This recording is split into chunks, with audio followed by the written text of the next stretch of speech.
I'll start with a bit of my own story, since it was my own experiences with climate distress that brought me into this work. I felt for a long time that my spirituality was very earth-based and earth-informed. I converted to Wicca when I was in middle school, so that earth-honoring spirituality was always very important to me and was what fueled me to enter my professional life as an environmental activist in a nonprofit space.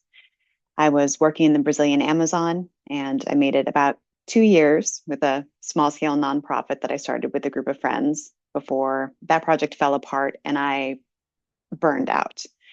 I was exhausted. I was angry all the time. The scope of the problems just felt crushing to me. And what helped me recover from that was developing my spiritual life and leaning on spiritual tools to help me recover and find ways to return to the work in a more sustainable fashion, sustainable for me. And inspired by my own personal journey, um, while I was studying at Yale Divinity School, I was starting to hear terms that described the experience that I went through. I was exposed to terms like eco-anxiety and climate grief and these related states of distress, these climate emotions.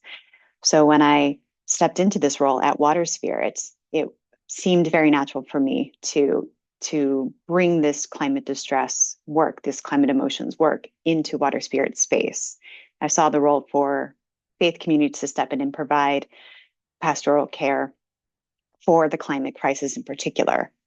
And what I saw at Water Spirit, we were already very engaged with eco-spiritual programs and advocacy from a faith perspective. And my suspicion was that adding programming on the topic of climate emotions would be that kind of missing piece that would help people avoid burnout and stay in the movement for the long haul.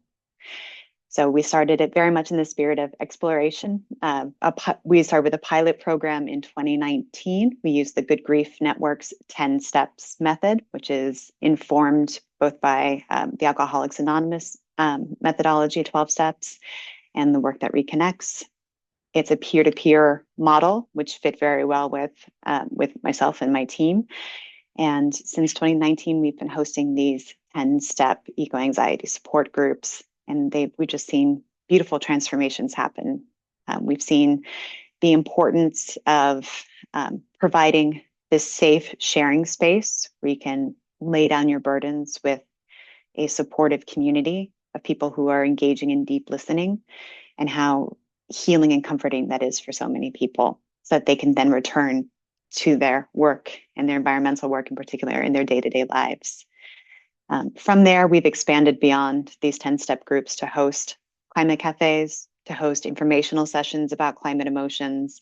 And one of the things I'm most proud of, in late 2022, we launched a climate pastoral care course. It's an online self-paced course, which I co-authored with Jessica Moorthorpe, who's based out of Australia.